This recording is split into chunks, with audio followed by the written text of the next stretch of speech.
मनीष जीवन में सब बेले विभिन्न कारण को नहीं चिंता आसी जाए। प्रार्थना करने लोग को भी चिंता, प्रभु को डाकिबा लोग को भी चिंता,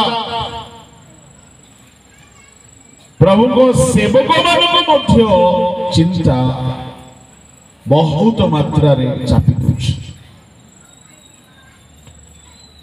ए चिंतार भार मुक्त हेबा पाई हेले कौन आवश्यक अटे? मो आजिर सकाळ अधिवेशन रे कहूथली चिंता दूर हेबार औषध।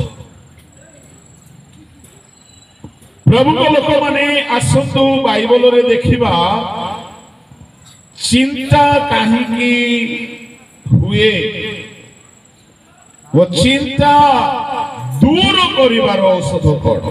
माथु 6 अध्याय ताहार 30-31।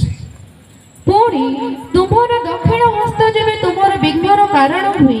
6 अध्याय किंतु क्षेत्र रे जे घास आजी अछि आ काली चुली रे पका जाए ताकू जेबे ईश्वर ए प्रकार बेस दियंती तेबे हे अल्प विश्वास माने से तुम मानको की अधिक निश्चित रूपे वस्त्र न देबे।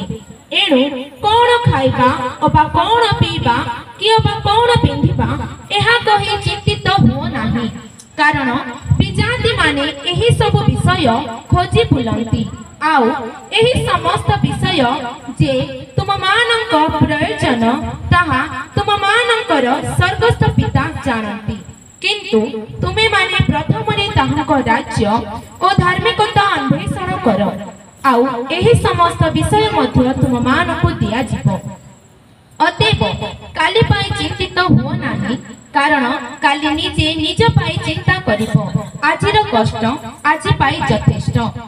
हे अल्प विश्वासी माने